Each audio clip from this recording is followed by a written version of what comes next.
माजी मुख्यमंत्री पृथ्वीराज चव्हाण यांनी मनोज जरांगे पाटील यांची भेट घेतलेली आहे। पृथ्वीराज चव्हाण आणि जरांगे पाटील यांच्यात चर्चा झालेली आहे।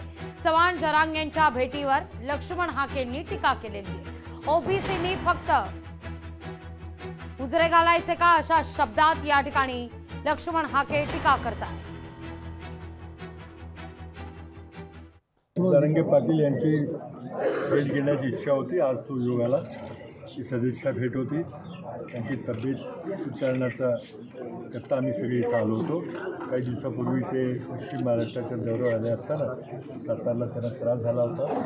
त्यावेळेला ती कराडला असताना भेटायला जाणार होती, पण ते लवकर निघून गेले। त्यावेळेला औरंगाबादला जेव्हा येईल तेव्हा निश्चितच सदिच्छा भेट द्यायला येईल असं सांगितलं होतं। आज तो योग आला। सातारचा दौरा होता पाठीमागं पश्चिम महाराष्ट्राला काढलेला। त्यावेळेस तब्येत माझी खराब झाली ना, मला ॲडमिट केलं होतं। त्यांचं म्हणणं होतं मला तेव्हापासून भेटायला यायचं होतं, तर मी आज भेटायला आलोय। आता मी मागच सांगितलेलं भेटायला कोणी पण येऊ शकतो। राजकीय चर्चा झालेली आहे त्यांच्या? नाही, त्यांची राजकीय चर्चा कसं काय होईल? इथं सेपरेटच आमची शक्ती मरणाची आहे, आमची शक्ती कमी थोडी आहे।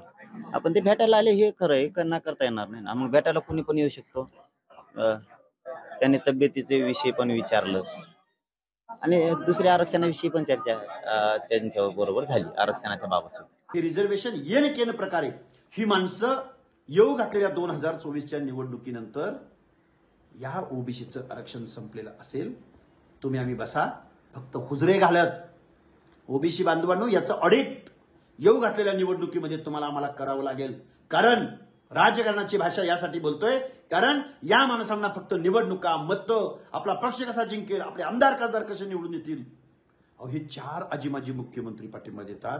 या महाराष्ट्रातले सगळे आमदार खासदार लेखी पत्र देतात आणि ओबीसीच्या आंदोलनाकडे मात्र पद्धतशीर अरे नुसता ओबीसी हा शब्द उच्चारायला ही माणसं तयार नाही।